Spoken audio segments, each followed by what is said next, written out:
Hey everyone, and welcome to this explainer from the English Effect. Okay, close your eyes for just a second.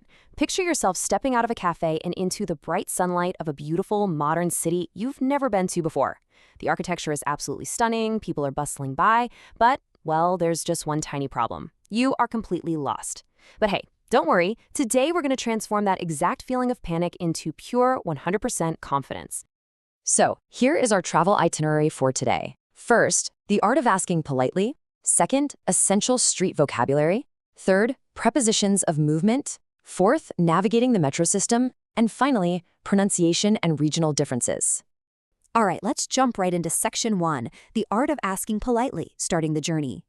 So, your very first tool when walking up to a local is a simple, highly effective phrase. Excuse me, could you help me? Really memorize that one. It is the universal key to opening a conversation smoothly.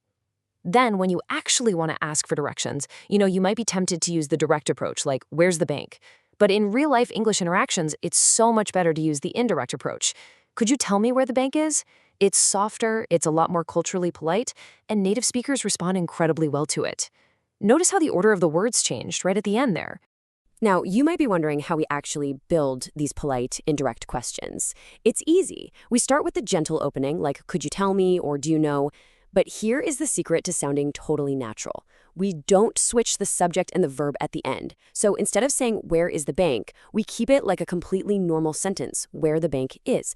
It's just a simple little trick, but it literally instantly upgrades your everyday English communication. Let's practice this together with a real-world scenario. Imagine walking up to a stranger with a smile. You'd say, excuse me, do you know where the post office is? Keep your tone friendly, kind of lifted at the end. You're not demanding an answer, right? You're just warmly inviting them to assist you. Moving right along to section 2, essential street vocabulary, reading the city. When you ask a native speaker for directions, they instantly visualize a city map in their head. They picture how the streets intersect and weave together. So to follow along with their spoken instructions, you really need the right words to describe those connecting lines, the corners, and the pathways. Here are your absolutely essential everyday vocabulary words for reading the city. A block is simply one section of a street between two crossroads. A traffic light is, well, the red, yellow, and green light that controls the cars. An intersection is where two streets physically cross each other. A roundabout is a circular traffic intersection where cars just drive in a circle. And the sidewalk is the safe paved path right beside the street where you and I walk. Now, when a person on the street gives you directions using those exact words, they're going to use something called the imperative voice. But hey, don't let the grammatical terms scare you. It just means they use direct action words. They aren't going to say, you should perhaps turn right. No, they'll just tell you directly, turn right, or walk straight. It's direct, it's efficient, and honestly, it's just how natural English flows. Let's physically imagine walking down a city street together right now. The stranger tells us step 1, walk straight ahead.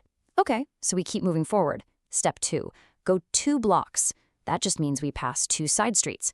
Step 3, turn left at the traffic light. See how those direct action words combine perfectly with our city vocabulary? It's literally like putting puzzle pieces together. All right, section 3, prepositions of movement, getting closer. So as we get closer, we need prepositions of movement. Imagine taking a really scenic walk in the city. You might need to go across the street, moving from one side over to the other, or maybe you walk through the tunnel, going in one side and coming out the other. You might walk past the supermarket, which just means you keep walking right by it without stopping.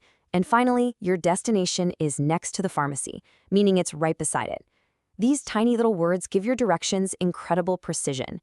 Next up, section 4, navigating the metro system, going underground.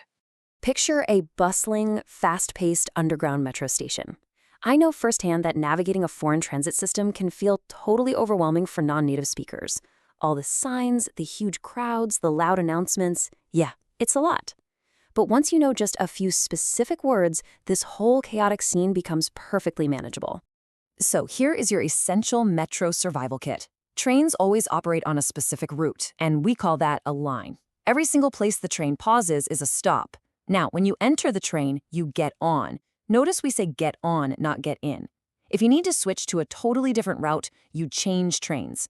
And finally, when you reach your destination, you get off. Let's play out a really quick travel story here. Imagine you're starting on the red route. The directions someone gives you would sound exactly like this. Get on the red line, go 3 stops to Central Station, then change trains to the blue line, go 2 more stops, and get off. It's rhythmic, it's super structured, and with just those few phrases, you can confidently cross an entire city completely underground. And finally, Section 5, Pronunciation and Regional Differences, sounding natural.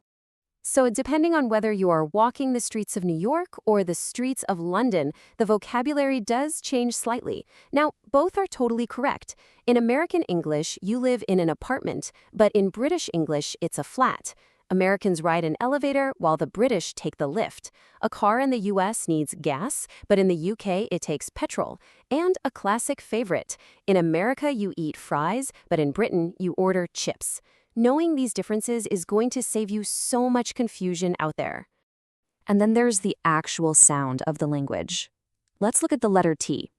In American English, when a T is between 2 vowels, it often softens into a really quick D sound.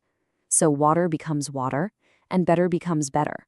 But in British English, that T is beautifully clear and crisp. Water, better.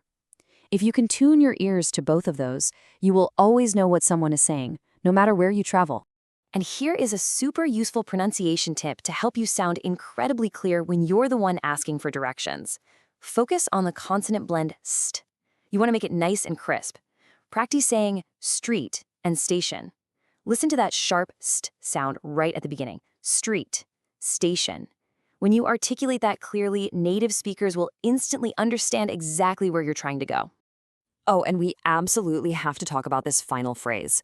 When a native speaker finishes giving you directions, they will almost always smile and say, "You can't miss it." It's such a wonderful little idiom. It doesn't mean it's literally impossible to make a mistake. It just means the location is very obvious, it's really big, or it's just super easy to find. It is basically their way of giving you a boost of confidence. And honestly, you really can't miss it now because you have all the everyday English tools you need to navigate any city. So I want us to practice right now. I want you to fill in the blank using one of the vocabulary words we learned today and drop it in the comments below. Ready? Could you tell me where the nearest blank is? Keep practicing, stay curious, and ask yourself, where will your English take you next? If you enjoyed this explainer, make sure to hit that like button, share it with a friend, and subscribe to The English Effect. We'll see you out there on the streets.